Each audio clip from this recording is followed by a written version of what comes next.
du Père et du Fils et du Saint-Esprit. Amen. Les bénis de mon Père, bonjour et bienvenue à notre méditation de ce jour, la première journée de la méditation de cette semaine. Les bénis de mon Père, hier nous avons célébré avec faste la Pentecôte, où l'Esprit Saint promis par notre Seigneur Jésus-Christ est descendu sur chacun de nous. L'Esprit de vérité, l'Esprit de sagesse, l'Esprit d'amour, l'Esprit de courage pour nous habiter, que nous devenons actuellement dans le monde d'aujourd'hui les véritables disciples du Christ et que nous ayons le courage d'aller loin, de sortir de la périphérie et d'aller, les bénis de mon Père, dans le monde entier, dans notre milieu de tous les jours, pour annoncer le Christ vivant et ressuscité. L'Esprit Saint est donc désormais avec nous tous les jours jusqu'à la fin des temps, comme notre Seigneur l'avait promis. Nous entrons donc dans le temps ordinaire, dans ce temps où nous allons donc mettre en pratique, vivre notre foi, selon tout ce que nous avons vécu dans ce temps fort de temps de Pâques qui s'est achevé, où nous avons vu le Christ mourir, mais vu le Christ ressuscité, mais surtout aussi, nous avons vu le Christ, il y a de cela quelques jours, monter vers son Père dans son ascension, et aujourd'hui, hier, avec l'Esprit Saint descendu sur nous, nous continuons à vivre notre vie de foi. Les bénis de mon Père, je rends grâce donc à Dieu pour tous ceux qui ont reçu, quel que soit le lieu où ils se trouvent, soit le sacrement de première communion ou le sacrement de confirmation, qui font partie des 3 sacrements de l'initiation chrétienne, à savoir le baptême, la confirmation et l'Eucharistie. Que le Seigneur continue à les bénir, à les garder dans le chemin qu'ils ont choisi. Mais nous aussi, qui les avons accompagnés en tant que parents, marraines, ou alors parents, que l'Esprit Saint continue à nous éclairer, que l'Esprit Saint nous fortifie, et que nous soyons auprès de ces jeunes, de ces néophytes dans la foi, comme on veut le dire, des témoins vivants, des témoins qui les aident à mieux vivre leur foi. Nous sommes 1er juin. Nous célébrons aujourd'hui la mémoire de Saint Justin, martyr. Et les bénis de mon Père, nous allons continuer toujours à scruter l'Écriture, à rencontrer l'Éternel des armées à travers la parole. Aujourd'hui particulièrement, en soulignant la mémoire de Saint Justin martyr, il faut dire que Justin était originaire de Samarie. Après s'être converti, il ouvrit à Rome une école de philosophie. Vers 150 de notre temps, il écrivit un livre où il argumentait avec les Juifs et il adressa à l'empereur Antonin une apologie des chrétiens. Dénoncé par un collègue, Justin professa formellement et fermement sa foi devant le juge et il fut condamné à mort avec 6 autres chrétiens. Prions donc, les bénis de mon Père, pour les chrétiens qui à travers le monde subissent des persécutions. Prions aussi pour chacun de nous et rendons grâce à l'Éternel des armées qui nous a permis d'achever le mois dernier et de commencer un nouveau mois. Nous aurons donc 2 textes pour la méditation. D'abord, la deuxième lettre de Saint Pierre apôtre au chapitre 1, les versets 2 à 7 dans lequel Saint Pierre nous demande de fuir le monde de la convoitise pour joindre à notre foi la vertu, la connaissance de Dieu, la maîtrise de soi, la persévérance, la piété, la fraternité et l'amour. Ensuite, nous allons continuer la lecture de l'évangile de Jésus-Christ selon Saint Marc au chapitre 12. Les versets 1 à 12 dans lequel Saint Marc, en rapportant la parabole que nous allons suivre, montre comment la haine et la convoitise peuvent nous entraîner dans des actes incontrôlés et porter des actes regrettables. Tournons donc notre cœur ce matin vers l'Éternel des armées, lui qui a permis que nous voyions ce jour, que nous commençons cette semaine. Ouvrons donc nos cœurs, mais surtout ouvrons les différents textes bibliques qui vont servir de méditation. Bienvenue.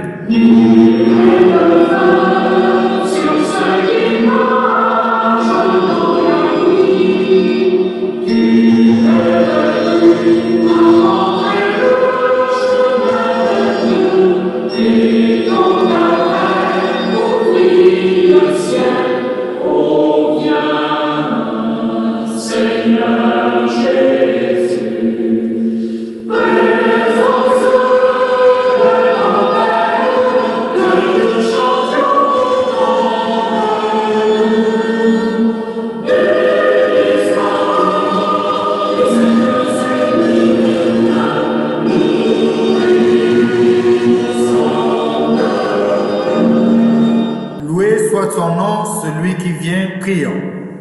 Dieu, toi qui as donné à Saint Justin ton martyr de trouver dans la folie de la croix la connaissance incomparable de Jésus-Christ, accorde-nous par son intercession de rejeter les erreurs qui nous entourent et d'être affermis dans la foi. Nous te bénissons pour ce nouveau mois que tu nous donnes.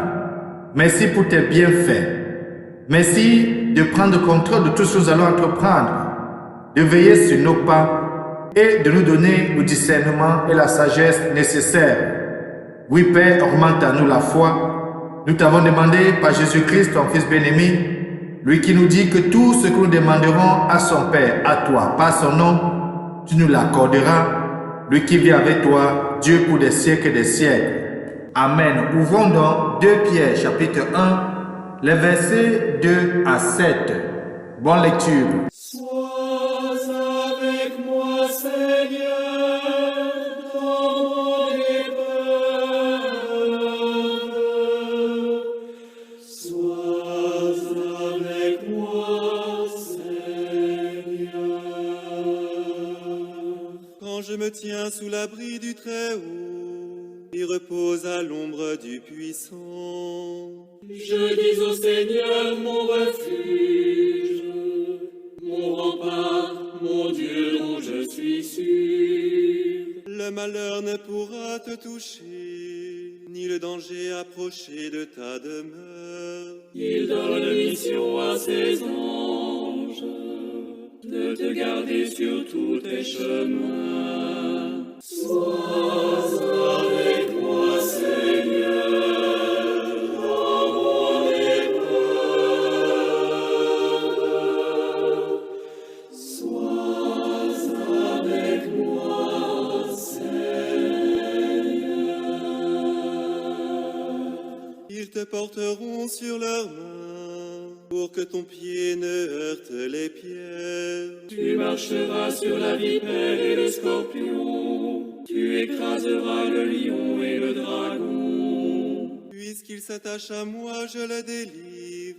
Je le défends car il connaît mon nom. Il m'appelle et moi je lui réponds.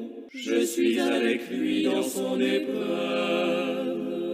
Sois avec moi, Seigneur, dans mon épreuve. Sois avec moi, Seigneur. Évangile de Jésus-Christ selon saint Marc, au chapitre 12, les versets 1 à 12. En ce temps-là, Jésus se mit à parler en parabole aux chefs des prêtres, aux scribes et aux anciens. Un homme planta une vigne, il l'entoura d'une clôture, il creusa un pressoir et y bâtit une tour de garde. Puis il loua cette vigne à les vignerons et partit en voyage. Le mois venu, il envoya un serviteur auprès des vignerons pour se faire remettre par eux ce qui lui revenait des fruits de la vigne. Mais les vignerons se saisirent du serviteur, le frappèrent et le renvoyèrent les mains vides. De nouveau, il leur envoya un autre serviteur, et celui-là, ils l'assommèrent et l'humilièrent. Il en envoya encore un autre, et celui-là, ils le tuèrent. Puis, beaucoup d'autres serviteurs, ils frappèrent les uns et tuèrent les autres. Il lui restait encore quelqu'un, son fils bien-aimé. Il l'envoya vers eux en dernier en se disant, « Ils respecteront mon fils. » Mais ces vignerons-là se dirent entre eux, « Voici l'héritier, allons-y, tuons-le, et l'héritage va être à nous. » Ils se saisirent de lui, le tuèrent et le jetèrent hors de la vigne. Que fera le maître de la vigne? Il viendra, fera périr les vignerons et donnera la vie à d'autres. N'avez-vous pas lu ce passage de l'Écriture? La pierre qu'ont rejetée les bâtisseurs est devenue la pierre d'angle. C'est là l'œuvre du Seigneur, la merveille devant nos yeux. Les chefs du peuple cherchaient à arrêter Jésus, mais ils eurent peur de la foule. Ils avaient bien compris, en effet, qu'il avait dit la parabole de leur intention à leur intention. Ils le laissèrent donc et s'en allèrent. Acclamons la parole de Dieu. Louange à toi, Seigneur Jésus-Christ. La pierre qu'ont rejetée les bâtisseurs est devenue la pierre d'angle. Le bien de mon Père, ça c'est l'expression que notre Seigneur Jésus-Christ utilise pour nous montrer que dans la vie, il faut faire attention de tout ce que l'on néglige. On peut négliger une pierre qui devient celle qu'on peut utiliser dans la construction. On peut négliger une personne qui, plus tard, devient celui qui prend les commandes, qui devient le centre des choses. Il ne faut rien négliger dans la vie, surtout, il n'est pas bon de mépriser qui que ce soit. Nous recevons donc tous les biens de mon Père un jour, une vigne à cultiver et à soigner. Nous recevons de Dieu quelque chose à faire dans le monde d'aujourd'hui, dans notre vie de tous les jours. Cette vigne, c'est la pierre de la Nouvelle Jérusalem que notre Seigneur Jésus-Christ nous charge de polir et de poser à l'emplacement que Jésus nous indique. Il nous faut donc être vigilants et attentifs pour savoir ce que Dieu attend de nous. Et il est bon dans notre prière de toujours demander le discernement à l'Esprit Saint, que l'Esprit Saint nous éclaire et nous montre ce que Dieu veut de nous, ce que Dieu attend de nous. Et chemin faisant, nous devons travailler à produire des œuvres dans le sens de Dieu. Le bien de mon Père, plusieurs étapes nous séparent de l'échéance finale. De notre naissance jusqu'à la mort, durant notre cheminement sur la terre, la première récolte a lieu à l'élection d'un choix de vie. Que choisir et comment choisir dans le sens de Dieu? Oui, il est important de tout savoir ce que Dieu attend de nous. Si j'ai opéré mon choix sans prendre en compte le sens de Dieu dans ma vie, j'ai raté ma première échéance et j'ai ignoré le message de Dieu. J'ai opéré par ma propre conscience et par mon propre orgueil, comme au jardin d'Éden. Nos premiers parents avaient choisi manger le fruit de l'arbre pour ressembler à Dieu. La deuxième échéance consiste, au lieu dans la réalisation de mon choix de vie, si j'ai choisi la vie familiale, ai-je le souci d'aimer mon épouse, ma femme, mon conjoint, ma conjointe, et vice-versa, mon mari, mon conjoint, mon époux, et de communier avec elle ou lui au même amour de Dieu. Si ceci n'est pas, j'ai raté la deuxième récolte et j'ai encore ignoré le deuxième messager de Dieu. Il en va de même si dans la vie religieuse, le célibat volontaire ou ecclésiastique, j'ai négligé de rechercher et de cultiver la communion à l'amour du Christ, saint époux de mon âme. La troisième récolte a lieu dans l'éducation des enfants, pour le premier cas que nous avons cité, et le zèle pour l'accomplissement de la mission et la pratique de la perfection dans le cas que j'ai énuméré, le cas des religieuses ou ceux qui s'engagent dans la vie sacerdotale. Faute d'avoir communié et communiqué le Dieu d'amour à nos enfants, à nos frères et sœurs, à ceux que le Christ met à notre disposition comme pasteurs, ou d'avoir ouvert la voie de Dieu devant nos frères, nous avons raté la troisième récolte et nous avons tué le troisième messager. Alors Dieu, notre Père, celui qui est maître de toutes ces choses, celui qui nous a envoyés, lui qui est Dieu céleste, tente encore une expérience avec nous. Il nous touche par son verbe fait chair Oui, le livre de Jean est suffisamment clair là-dessus. Au commencement était la parole, et cette parole s'est fait chair pour habiter au milieu de nous. Et cette parole, c'est son Fils Jésus que nous avons connu. Il nous interpelle par lui, par son évangile, par ses ministres, par la bonne nouvelle, par nos prochains, par nos faits et gestes, par tout ce qui se passe autour de nous, même par l'environnement et la nature. Il a encore temps, le bien de mon Père, de communier à l'amour de Dieu, de nous tourner vers Dieu et de chercher sa volonté dans notre vie. Si nous connaissons la volonté de Dieu dans notre vie, nous sommes en communion avec lui et notre vie sera une vie bénie. Si nous refusons cette dernière chance que Dieu nous donne, nous avons contribué à tuer en nous le propre Fils de Dieu, à tuer en nous Jésus-Christ, lui le Verbe fait chair.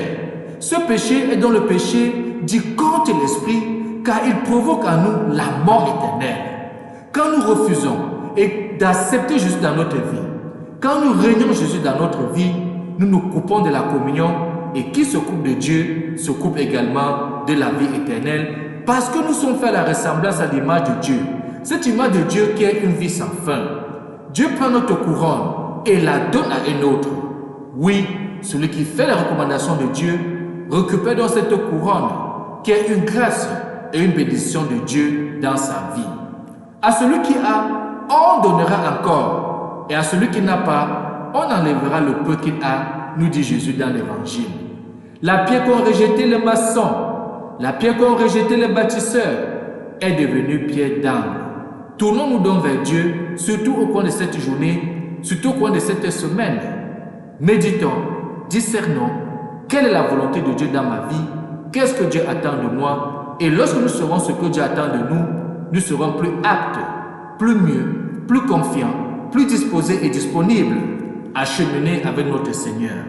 Et que Dieu Tout-Puissant, au cours de cette journée, nous bénisse, qu'il nous garde, lui qui est Père, Fils et Saint-Esprit. Amen. Bon lundi. Louez Dieu, tout le peuple.